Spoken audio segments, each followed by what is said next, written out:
Bueno, pues existe un cierto tipo ya demencial de críticas, pero ya sin nivel alguno. Ya ahora están amarrando navajas entre Biden y Andrés Manuel López Obrador. Curiosamente, hizo muy bien el presidente, bueno, después de que, de acuerdo a la doctrina Estrada, que es una doctrina que se gestó en 1930, curiosamente 10 años después a los tratados de Bucareli, que todavía son secretos. Nadie conoce bien el tratado de Bucareli o los tratados de Bucareli. Y que ahí es donde reconoce precisamente en esa coyuntura, Estados Unidos reconoce a México. No lo había reconocido después de tanta confrontación. Y la doctrina Estrada es como yo diría, un blindaje ontológico necesario que requirió la sapiencia del pueblo mexicano y sus actores políticos en ese momento, porque veníamos de un desgarrador siglo XIX, con toda la guerra con Texas, etcétera. Muchas veces olvidamos que de los 3.000 kilómetros que tiene México hoy con Estados Unidos, las 2/3 partes son con Texas, que tiene 4 fronteras con estados mexicanos. Estamos hablando de Tamaulipas, de Nuevo León, de Coahuila y de Chihuahua. Por eso todo lo que sucede en Texas, a mi juicio, desde el punto de vista geopolítico, es trascendental. Bueno, dicho esto, cuando el presidente López Obrador lanzó por tercera vez su candidatura a la presidencia, abiertamente lo dijo, que él estaba a favor de la doctrina Estrada por la no intervención de los países en los asuntos ajenos. Y curiosamente, el mismo día que pues yo diría uno de los tres principales eh, mandatarios más importantes del mundo, con el zar Vladimir Putin, pues cuando se tiene el resultado del colegio electoral, aceptó, se acepta el triunfo y tanto Vladimir Putin como el presidente López Obrador, pues ya felicitaron al presidente electo Joe Biden. Entonces, ¿qué está pasando en México?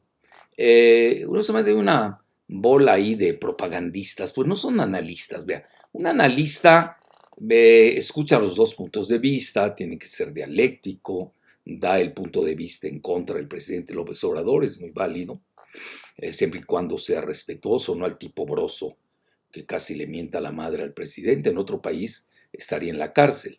Aquí yo creo que Andrés Manuel se da cuenta que es un payaso y no pues, le va a hacer el circo tampoco, ¿no?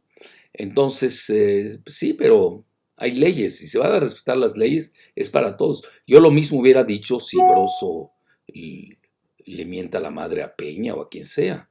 Es decir, hay leyes, no puedes, a veces a nivel de cierto tipo de personajes, eh, pues contravenir las leyes así de fácil. Entonces, ¿para qué existen las leyes si todo el mundo las va a pisotear?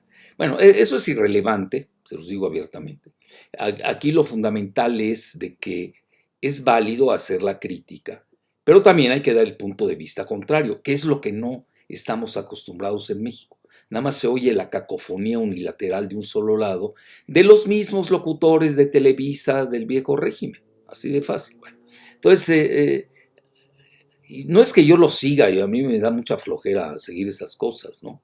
Yo realmente tengo mi propio análisis, criterio, soy muy dialéctico, pero me da mucho la atención que algunos amigos míos me estuvieran mandando eh, una crítica feroz de que así, ya en términos de cantina barata de pueblo de undécima, de que Biden odia a Andrés Manuel López Obrador. Yo cuando vi eso dije, bueno, esto ya rebasa cualquier límite. ¿Qué odio? ¿Por qué? ¿Por qué se van a odiar para empezar? Estamos hablando de dos mandatarios de dos países, etcétera.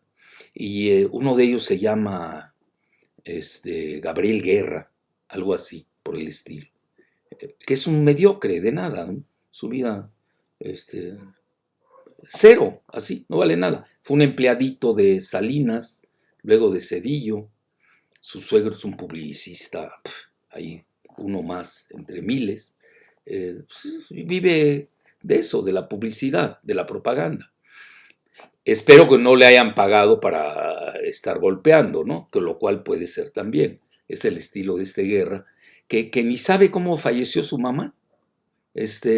La mamá la inventan ahí de embajador en Israel sin conocer el Medio Oriente. Y eso fue lo que salió en las reseñas, que estaba manejando un foco y se electrocutó. Bueno, esto ya es digno de un cuento de vaqueros, ¿no? Vaya usted a saber qué operativo ahí del Mossad se dio. Pero lo que llama la atención es que Gabriel Guerra, en serio, que es un papanatas, no sirve para nada. No tiene obra, no es conocido internacionalmente, se dice internacionalista. Y él pues era un vulgar amanuense del sistema. Esa es su gracia.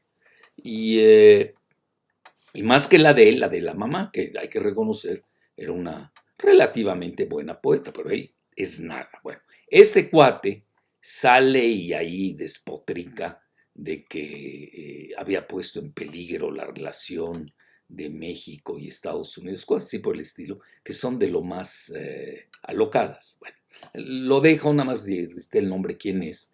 Y ahora vamos a abordar si realmente Biden odia a Andrés Manuel. Yo no he visto eso ni lo he escuchado, salvo de estos, ¿no? Y luego el otro que fue un instrumento de Castañeda Goodman. Ustedes saben, los hermanos Goodman son hijos de la misma madre rusa israelí, el más conocido aquí es Jorge Castañeda Goodman, que es también ampliamente conocido como ser un instrumento de George Soros, y de su medio hermano venezolano, por cierto, que se casa con una persona israelí argentina que tiene que ver con el Irán Contra, es un gran escándalo, y es dueño de un edificio extraño aquí en la Paseo de la Reforma que se llama la Torre Omega, que no quiero abrir su expediente, que conste. Bueno, y ahí estamos hablando del Irán Contra, acuérdense que ahí hubo un trueque de droga por cocaína en la que se vio inmerso el gobierno de Reagan, por eso se le llama el Irán Contras. Es decir, venía un trueque de armas a cambio de la cocaína que trianguló Estados Unidos entre Irán y, en ese momento, y los contras centroamericanos de Nicaragua. Bueno, dicho esto, es su medio hermano este cuate, el Rosenthal Goodman, israelí, se casa con una argentina, mexicana, israelí, y esa es todo lo que tenemos. En realidad podemos resumir, son gente que están controladas por George Soros. Bueno, estos, de ellos dos depende el que fue embajador, imagínense qué niveles de nuestros embajadores, uno de origen armenio, más conocido por su papá, porque fue rector de la UNAM, se llama Arturo Sarukhan Kasamithan.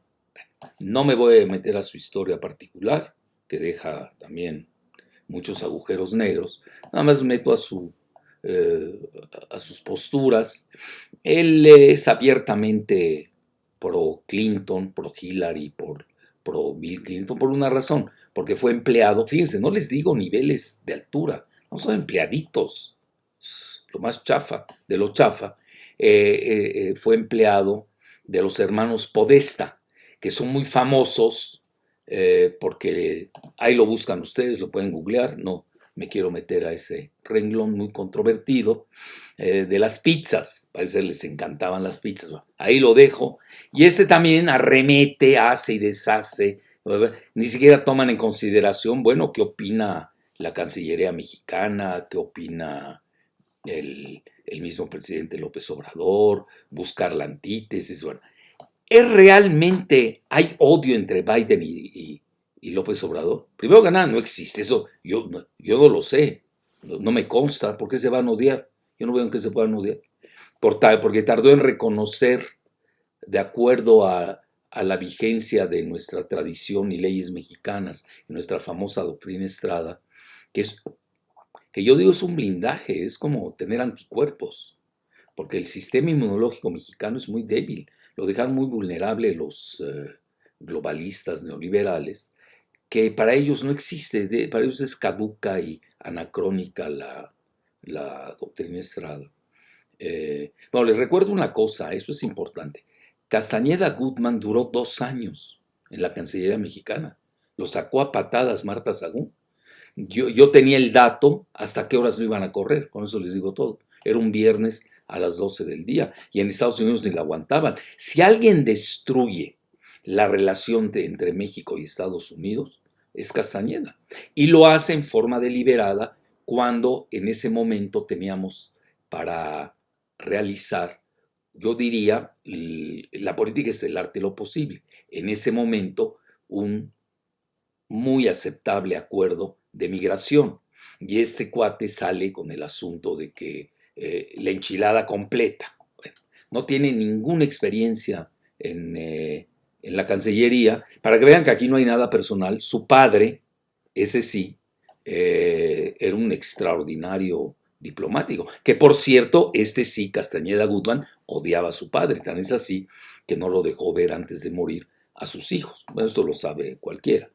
Entonces, para no hacerles más larga esta tragicomedia, él exigió la enchilada completa, hoy visto en retrospectiva en la época de Fox, pues fue un gravísimo error.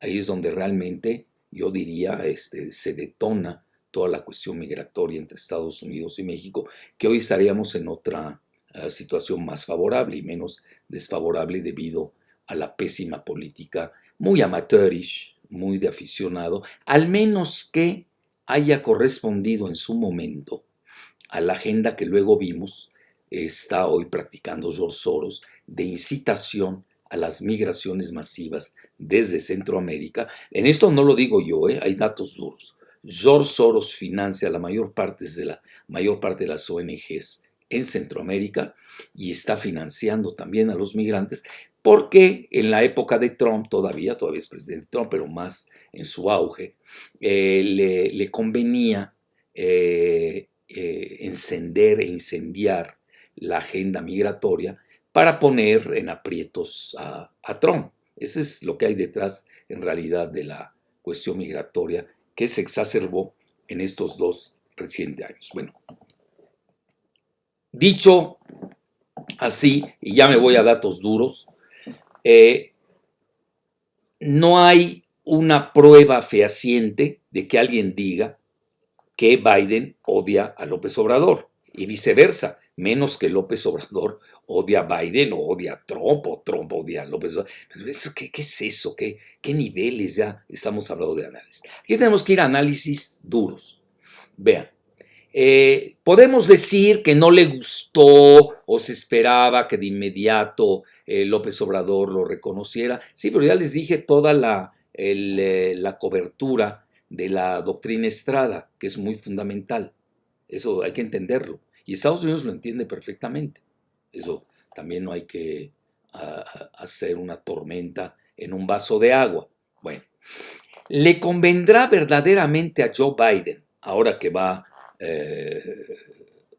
prestar sermento o juramento el 20 de enero a mediodía, pelearse con un presidente tan popular en México? Estamos hablando del 70% de aceptación, que hace mucho no lo tiene un presidente en la historia de nuestro país. Pelearse con un presidente tan popular, tanto en México como en Estados Unidos. Vean, a mí me consta, yo conozco bien la comunidad mexicana en Estados Unidos y me ha tocado pues hacer giras y dialogar con ellos. Realmente Andrés Manuel es muy popular en Estados Unidos, en las comunidades mexicanas.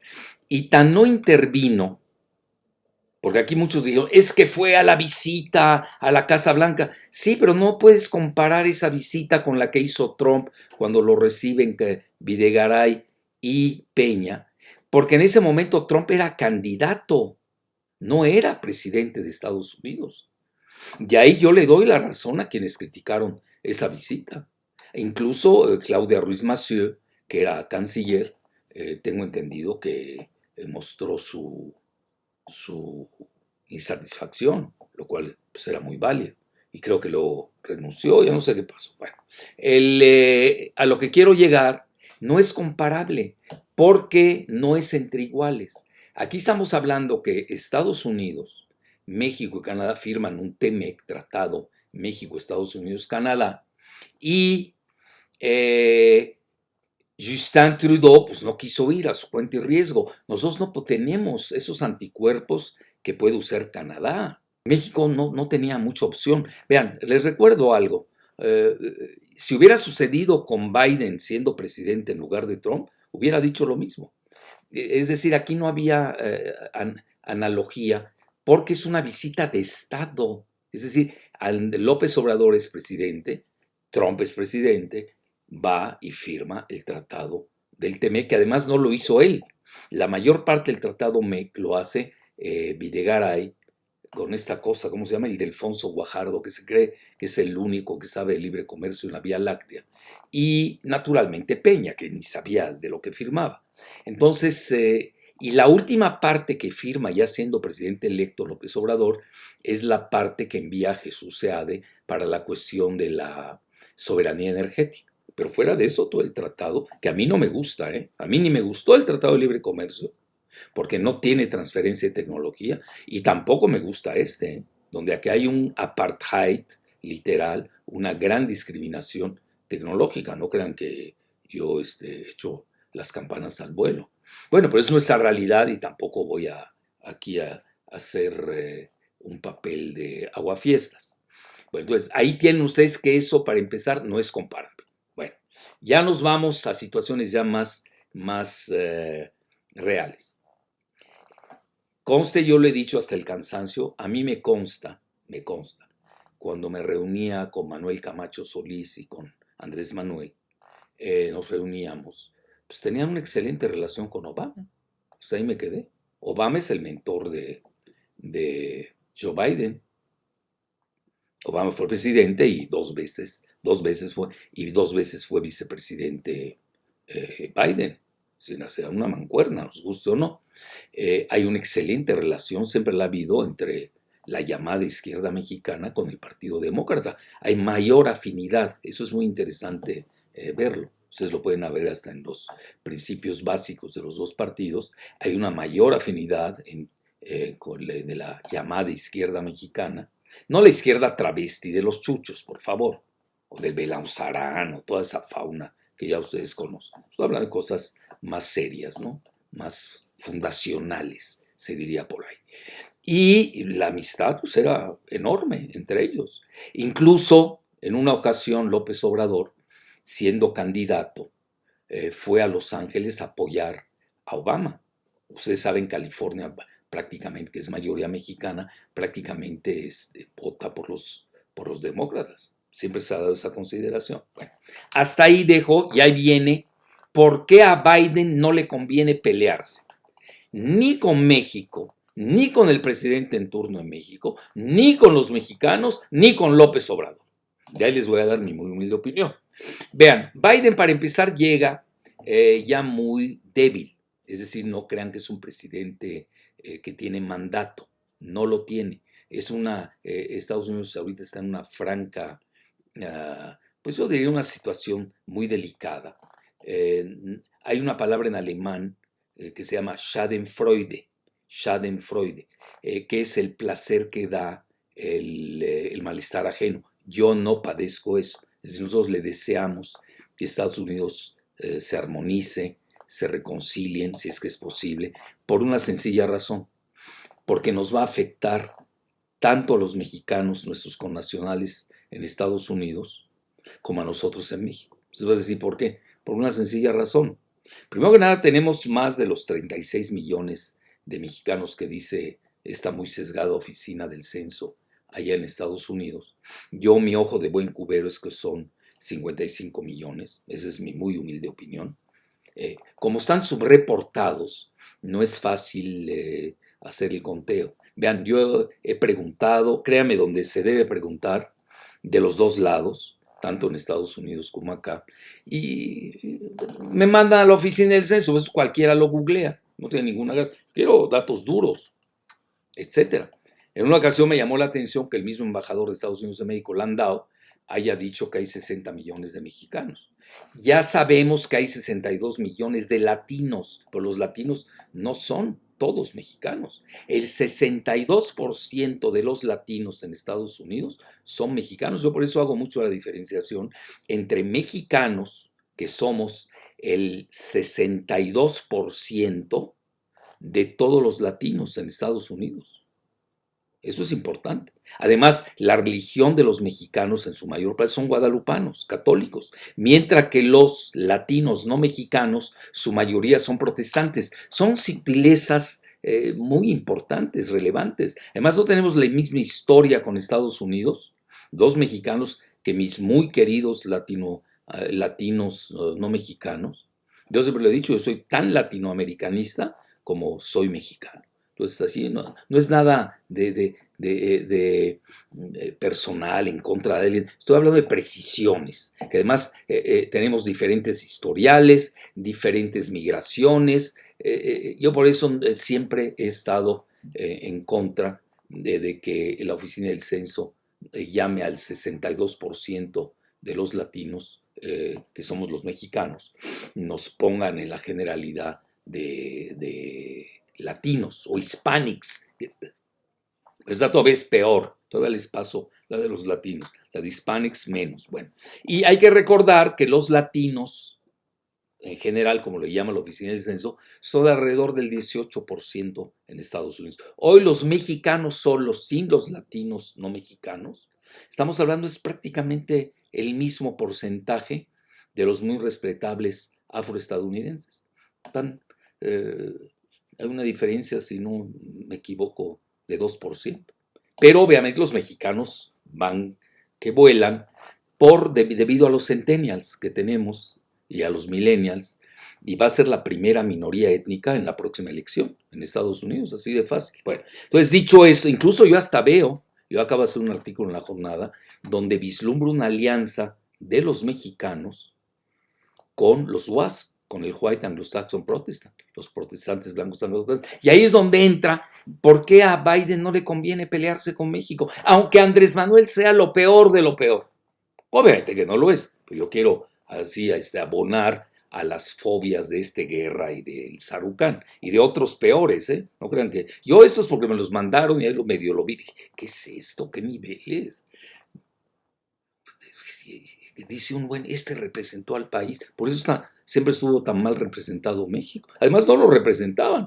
Sarucán representaba más los intereses de Israel y de los hermanos Goodman que los intereses de México, abiertamente se los digo. Bueno, Gabriel Guerra, pues un empleadito, tampoco llegó a tanto. Hay un funcionario que además me tenía en la lista negra de presidencia, imagínense.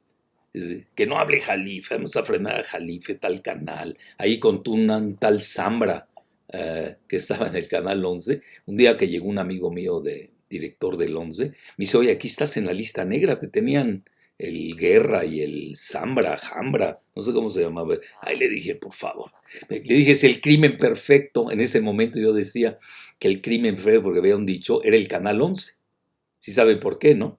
Porque tú matabas a alguien, nadie te veía. Entonces, a mí me da risa que ya esos niveles de poca audiencia que tienen estos canaluchos, te pongan en la lista negra. Yo se los digo con mi rigor, yo puedo tener acceso a las mejores televisoras del mundo. Y la tuve en una gran época, en ese momento yo era comentarista de CNN, con eso les digo todo.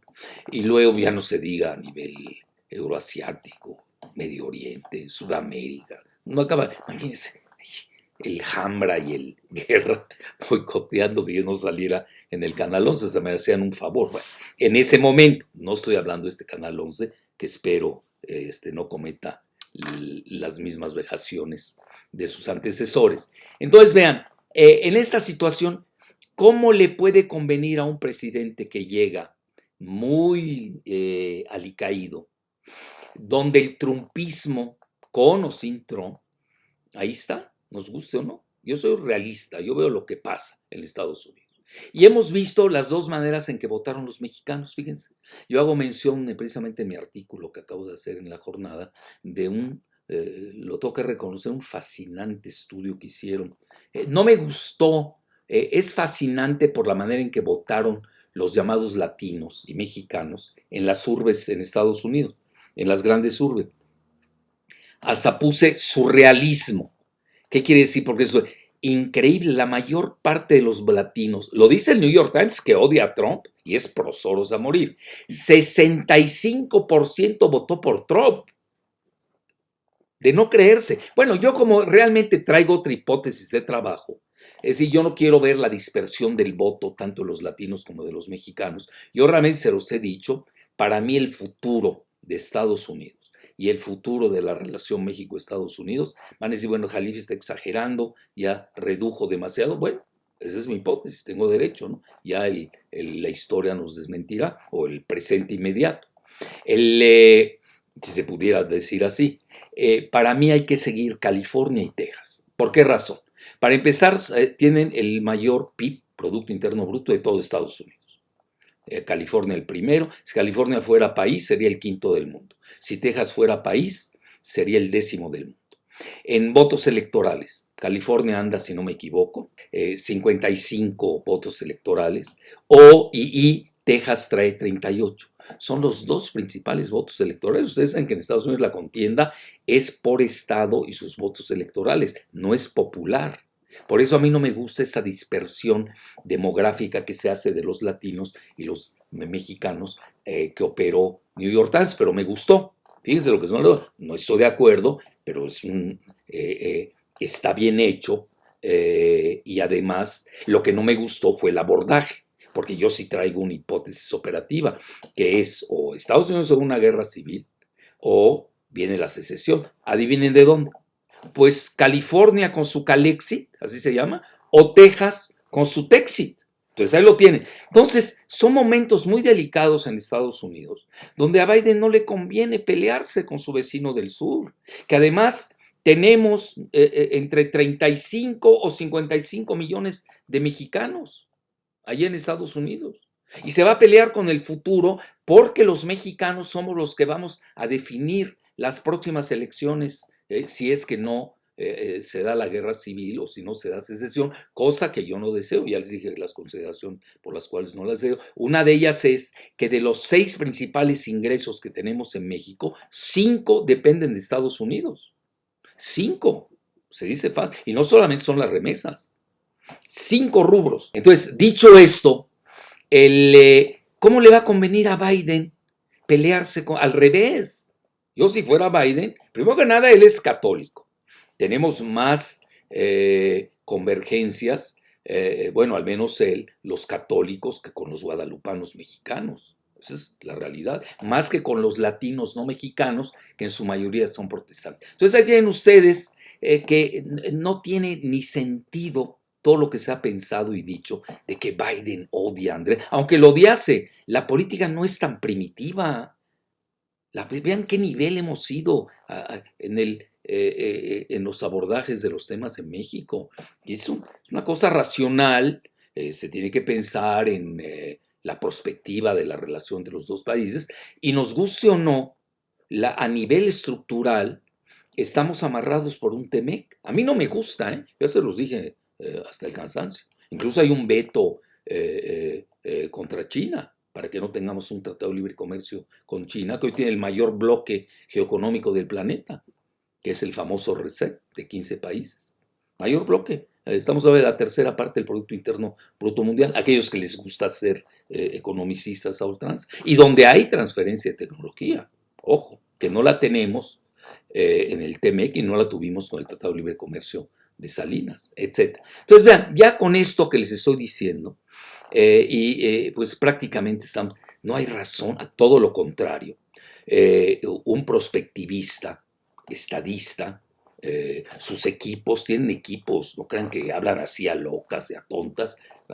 Hay gente, hay think tanks de primera en Estados Unidos que vislumbran más o menos lo que estamos abordando. Unos a favor de Trump, otros en contra de Trump, otros a favor de Biden, o sea, no, pero en general sí ven la perspectiva de la relación, sobre todo, ya les indiqué mucho, la de Texas es fundamental. Vean, no crean que Trump fue gratuito, que haya mandado construir parte del muro de la ignominia en Texas, por los 4 estados mexicanos colindantes. Estamos en las 2/3 partes de la frontera están ahí. Sí, pero tampoco hay que perder de vista que quien inicia el muro es Bill Clinton.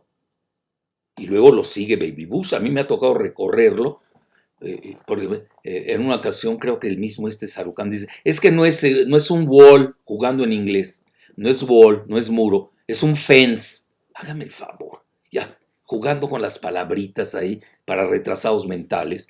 Y a mí me tocó recorrerlo desde Tijuana a Mexicali, de ida y vuelta. Entonces, y obviamente los que habitan en la frontera lo conocen mejor que nadie, todos nuestros amigos de, de, de California, sobre todo, y ya no se diga de California Norte y sobre todo de Chihuahua, que ahí tienen y Coahuila y Tamaulipas y Nuevo León, donde precisamente estaba tratando Trump. No, ya no sé a qué nivel llegaron con el muro, pero ya estaba bastante avanzado. Bueno, entonces dicho esto, yo concluiría pues con lo que pasó, la realidad. Estaba el presidente López Obrador en Valladolid, vean en dónde, yo soy yucateco, ahí está la mejor comida, sé que se van a molestar mis amigos de Mérida, la mejor comida de la península está en Valladolid, mucho más que en Mérida, y ahí con el gobernador Vila, que yo hoy sé que van a brincar muchos panistas, lo veo como el candidato eh, por el PAN a la presidencia. Otra cosa es que gane, otra cosa, pero sí lo veo. Se me hace que el gobernador Vila se ha manejado mucho mejor que todos estos cacofónicos tipo Corral. Bueno, ¿qué es eso? Y además ya se va a Corral, y además así le va a ir en la elección. Entonces, Vila, por algo lo hizo Andrés Manuel, que es un genio de la política doméstica, y ahí estaba junto a Marcelo Ebrard, que es nuestro canciller, que no olvidemos, nos gusta, ¿no? Marcelo estudió RI, Relaciones Internacionales del Colegio de México, eso nos olvida, etcétera. Entonces saben de esto, de este manejo, y ahí el presidente López Obrador le habló a Biden, y uno de los temas abordados fue precisamente el de la migración. Entonces, ya con esta llamada muy amable, muy respetuosa, incluso la carta que le envió Andrés Manuel al presidente electo Joe Biden, pues digo, fue la carta de acuerdo a los cánones de la doctrina Estrada, en la que Andrés cree, y ya vemos muchos que creemos en ella. Los que son globalistas, apátridas, amátridas y antimexicanos, pues odian la doctrina Estrada. Aquí sí podemos usar el término odian. Yo usaría más abominan, ¿no? Pues la palabra odio se me hace muy primitiva. Entonces, o tienen intereses contrarios que no son antimexicanos, para ellos soñarían ya que México entero se entregue a Estados Unidos. Lo que pasa es que en Estados Unidos no los están aceptando. Entonces, ya en resumen, ya para concluir punto final, les puedo decir que al revés, al que no le conviene pelearse con Andrés Manuel, a quien no le conviene pelearse con los mexicanos de Aquende y Allende, México, a quien no le conviene pelearse con México, es a Biden. Así de fácil. Hasta la próxima.